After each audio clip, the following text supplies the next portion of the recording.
සුබ දවසක් වේවා. මම මේ වීඩියෝ එක කරන්න හිතුවේ මගෙන් කීප දෙනෙක් අහලා තිබ්බා අයියේ කොහොමද මේ ට්‍රේලින් ස්ටොප් ලොස් එකක් දාන්න කියලා. අපි ට්‍රේලින් ස්ටොප් ලොස් එකක් දාන්න කලින් අපි දැනගනිමු ට්‍රේලින් ස්ටොප් ලොස් එකක් කියන්නේ මොකක්ද කියලා. ට්‍රේලින් ස්ටොප් ලොස් ඒ කියන්නේ ඔයා බලන්නේ වචනේම තියෙන තේරුම ට්‍රේලින්. ඒ කියන්නේ ට්‍රේලර් එකක් වගේ. දැන් වාහන එකක් තියෙනවනේ ට්‍රේලර් එකක්. දැන් ලොරියක් ගත්තොත් තියෙනවා. ට්‍රැක්ටර් එකක් ගත්තොත් තියෙන. ඒ වගේ අර ඒ ලොරියේ දැන් ලොරියක් හරි ටිප් මේ මොකක් හරි ටිපර් එකක් හරි ට්‍රැක්ටර් එකක් මොකක් හරි පිටිපස්සෙන් ට්‍රේලරේ එන්ජින් එක පස්සෙන් යනවා. හරිද? සෙට් කරලා තින්නේ එහෙමනේ. ඒ වගේ මේ ස්ටොප් ලොස් එකක් එක තැන තියෙන එකක් නෙමෙයි මේක මූව් වෙනවා. හරිද? අපි මේක දැම්මට පස්සේ ඒ අදාළ තැනට ආවට පස්සේ ඒක ඇක්ටිව් වෙලා ස්ටොප් ලොස් එක වැඩ කරනවා. හරිද? මම දැන් කියලා දෙන්නම් කොහොමද කරන්නේ කියලා. දැන් ඔයා හිතන්න දැන් මම මෙතන මේ ට්‍රේඩ් එකක් දාලා තියෙන්නේ ෂෝට් ට්‍රේඩ් එකක්. හරිද? මේක ලයිව් දාපු මම අතට දැන් දාලා තියෙන ට්‍රේඩ් එකක්. පොඩි ස්කැල්ප් එකක්. එතකොට මේකේ දැන් කොහොමද අපි ට්‍රේලින් ස්ටොප් ලොස් එකක් දාන්නේ? දැන් ඔයා හිතන්න ට්‍රේලින් ස්ටොප් ලොස් එකක් අපි යූස් කරන්නේ මේ මාකට් එක ප්‍රොෆිට් පැත්තට ගිහිල්ලා මෙහෙම ආයේ මේක හැරලා ටාගට් වදින්න කලින් මෙහෙම උඩට ගියොත් එහෙම උඩට ගිහලා මේ ස්ටොප් ලොස් එක මෙතන දැන් අපි දාපුවා වැදුනොත් එහෙම අපිට අර ප්‍රොෆිට් එක අපිට ගන්න හම්බෙන්නේ නැහැ. මේ මෙච්චරම ඩවුන් වෙච්ච එකෙත් දැන් සාමාන්‍ය උඩට හැරලා ගියොත් මේ ප්‍රොෆිට් අපිට ගන්න හම්බෙන්නේ නැහැ නේ. ඒතකොට ප්‍රොෆිට් එක අපි ලොක් කරගන්න පුළුවන්. අපිට දැන් මෙන්න මෙතනින් දැන් ඔය හිතන මාකට් එක මෙන්න මෙහෙම ඩවුන් වෙලා හරියද? දැන් මෙන්න මේ හරියටත් මෙහෙම ගිහිල්ලා දැන් අපිට මේ ටාගට් වන්නේ මෙතන ගිහලා හිතන්නකෝ. හරියද? මෙතන වදින්න නැතුව මේක මෙහෙම ආයෙ හැරලා යනවා. හරියද? හැරලා ගිහිල්ලා ආයෙ මෙහෙ ගිහලා වැදුනොත් කොහොමද ලොස් යන්නේ වෙන්නේ? අපිට මේ ප්‍රොෆිට් එක ගන්න හම්බෙන්නේ නැහැ. ඒතකොට අපිට පුළුවන් මෙන්න මේ හරියෙන් විතර ප්‍රොෆිට් එක ලොක් කරන්න. මෙන්න මෙතනින් උඩට මාකට් එක යන්න ගියොත් ට්‍රේඩ් එක ක්ලෝස් කරලා පොඩි ප්‍රොෆිට් එක ගන්න කියලා. හරිද? පැහැදිලිද? ඒතර ඒ වයිදත් තමයි වෙන්නේ. මේකේ ඇවිල්ලා ස්ටොප් ලොස් එක දැන් මාකට් එක දැන් අපි ට්‍රේලින් ස්ටොප් ලොස් එකක් දැන් මේක දානකොට දැන් ෂෝට් ට්‍රේඩ් එක නිසා දැන් මාකට් එක මේ පහළට මූව් වෙනකොට දැන් අපි දාන ස්ටොප් ලොස් එක දැන් දැම්මට පස්සේ දැන් අපි ස්ටොප් ලොස් එක ඇක්ටිව් වෙන දාන මෙන්න මෙතනට මාකට් එක ආවට පස්සේ හිතන්නකෝ මෙතනට මාකට් එක ආවට පස්සේ ට්‍රේලින් ස්ටොප් ලොස් එක ඇක්ටිව් වෙනවා. හරිද? ඇක්ටිව් වෙනවා කියලා හිතන්නකෝ.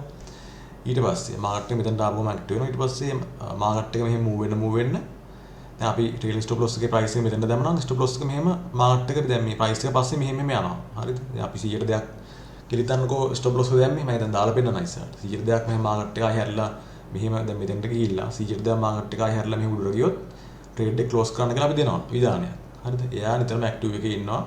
මාකට් එක මෙහෙම බල්ලයට ගිහිල්ලා එකපාරට 100ට දෙයක් රෙඩිය මෙහෙම උඩට හැරිලා යන්න ගියොත් ට්‍රේඩ් එක ක්ලෝස් වෙනවා. හරිද?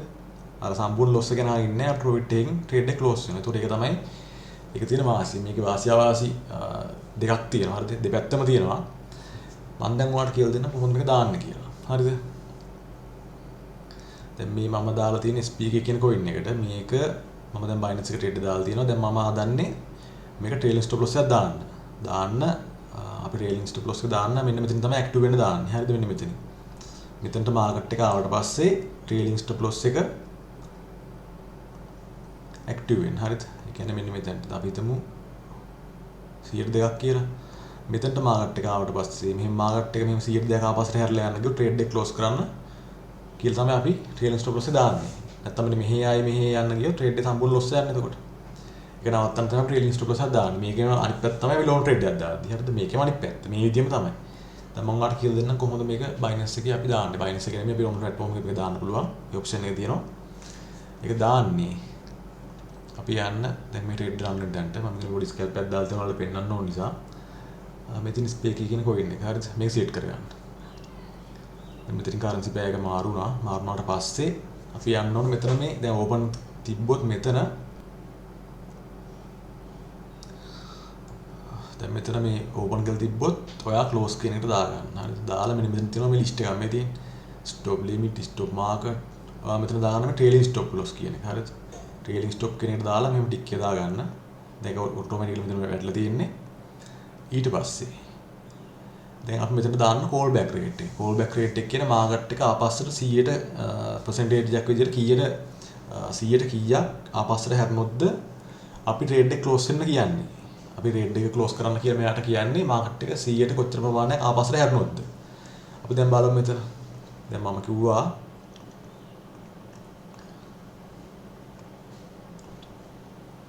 මාකට් එක මෙන්න මෙතනට ගිහිල්ලා මෙන්න මෙතන මෙන්න මේ ලයින් එක ටච් කරලා 100ට දෙයක් ආපස්සට හැරුණොත් මේ ට්‍රේඩ් එක ක්ලෝස් කරන්න කියලා තමයි මම දානවා කිව්වේ. හරිද?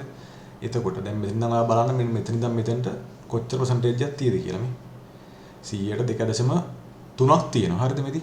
100ට 2.3ක් තියෙනවා. අපි මේ call back rate කියන තැන අපි ටයිප් කරගන්න ඕනේ ඒක. හරිද? 2.3 කියන ටයිප් කරගන්න. 2.3 ඒ කියන්නේ ඔයා ට්‍රේඩ් එකක දාන තැන අනුව ඒ සාමාන්‍ය මේ ප්‍රයිස් එක වෙනස් වෙන්න පුළුවන්. මේ පර්සන්ටේජ් එක 5 වෙන්න පුළුවන්, 2 වෙන්න පුළුවන්. ඒක ඔයාගේ ට්‍රේඩ් කරන සිස්ටම් එක අනුව ඔයාගේ ඇඩ්ජස්ට් කරලා දාගන්න. හරිද? ඊට පස්සේ ඇක්ටිවේෂන් ප්‍රයිස් එක. ඒ කියන්නේ දැන් මම කිව්වා මාකට් එක මෙන්න මෙතන ටච් කරොත් මෙන්න මේ ලයින් එක ටච් කරොත් තමයි මේ ට්‍රේලිං ස්ටොප් ලොස් එක ඇක්ටිව් වෙන්නේ කියලා. හරිද? එතකොට මෙන්න මේ ලයින් එකේ තියෙන මේ අංකෙ මේ තියෙන ප්‍රයිස් එක, මේ තියෙන ප්‍රයිස් ලෙවල් එක 0.2361. හරිද? 0.2361 කියන එක මෙතන ටයිප් කරගන්නවා. 0.2361. එතකොට මාකට් එක මෙන්න මේ 0.2361 කියන ලෙවල් එක ටච් කරොත් තමයි ට්‍රේලිං ස්ටොප් ලොස් එක ඇක්ටිව් වෙන්නේ. හරිද? එහෙම එතනින් ඇක්ටිව් වෙලා මාකට් එක මෙන්න මේ වගේ 2.3ක් ආපස්සට හැරිලා ගියොත් ට්‍රේඩ් එක ක්ලෝස් වෙනවා. හරිද? ලොස් වෙන්නේ නැතුව ට්‍රේඩ් එක ක්ලෝස් වෙනවා. සම්පූර්ණ ස්ටොප් ලොස් යන්නේ නැතුව. හරිද? ඊට පස්සේ මෙතනින් මේ අහන්නේ ට්‍රේඩ් එකෙන් කොච්චර ප්‍රමාණයක් ක්ලෝස් කරන්නද කියලා. හරිද? හරිද? අපිට මේ ටික් එක මෙහෙම මෙහාට ඇදලා අපිට මේ ට්‍රේඩ් එකෙන් 120 150 100 ම ක්ලෝස් කරන්න පුළුවන්. මම නම් සාමාන්‍ය 100ක් තමයි දැම්මොත් ක්ලෝස් කරන්නේ. හරිද?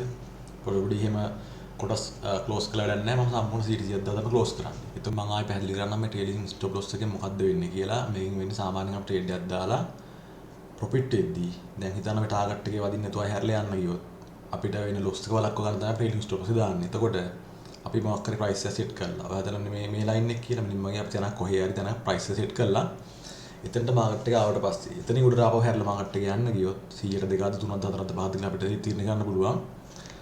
ට්‍රේඩ් එක ක්ලෝස් කරන්න කියලා අපි කමාන්ඩ් එකක් දෙනවා. ඔයාගේ ප්ලැට්ෆෝම් එකට Binance එක හරි Bybit එක හරි ඕන ප්ලැට්ෆෝම් එකකට වර බලන්න කමාන්ඩ් එකක් දෙන්න අපි එකට කියනවා ට්‍රේඩින් ස්ටොප් ලොස් එක කියලා. හරිද? එතකොට මම දැන් මේක දැම්මේ මෙන්න මේ ලයින් එක මෙන්න මේ ප්‍රයිස් එක මෙතන 0.2361 කියන ප්‍රයිස් එකට මාකට් එක ආවට පස්සේ ඇවිල්ලා 100ට 2ක් උඩට ගියොත් මේ ක්ලෝස් වෙන්න කියලා. එතකොට මෙතන මෙන්න මේ කෝල් බෑක් රේට් කින් තැනට දාන්නේ අපි 100ට කොච්චර ප්‍රමාණයක් මාකට් එකයි ආපස්සට හැරෙනොත්ද ක්ලෝස් කරන්න කියන එක. ඊට පස්සේ මේ ඇක්ටිවේෂන් ප්‍රයිස් කියන්නේ මේ ට්‍රේලිං ස්ටොප් ලොස් එක ඇක්ටිව් වෙන්නේ මාකට් එක කොතනද ගියාමද? ඒ කියන්නේ මෙන්න මේ ලෙවල් එකට ගියාම ඇක්ටිව් වෙන කියලා දැම්මම දැම්මේ. හරිද? 0.2361 දාලා ඊට පස්සේ මෙන්න මෙතනින් කොච්චර ප්‍රමාණයක් ක්ලෝස් කරනවද කියලා සිලෙක්ට් කරා. හරිද? සිලෙක්ට් කළා. 100ක් දාලා මෙහෙම ක්ලෝස් ෂෝට් දෙන්න. දුන්නාට පස්සේ ඕඩර් සබ්මිට් වුණා මෙතන. මම ඔයාලට පෙන්නන්නම්.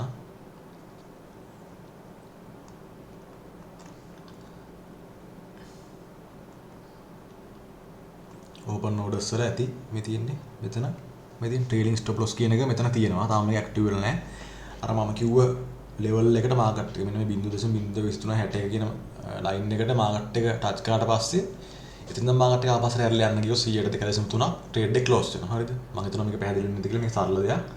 ඉතින් මේ විදිහටම තමයි අපි සාමාන්‍ය ලොන්ග් ට්‍රේඩ් එකකට මේකට ට්‍රේලිං ස්ටොප් ලොස් එකක් දාන්නේ. මම හිතනවා ඔයාලට මේක තේරෙන්නේ නැති කියලා. එහෙනම් මම ගිහිල්ලා එන්නම් ඔයාලට. ජය වේවා.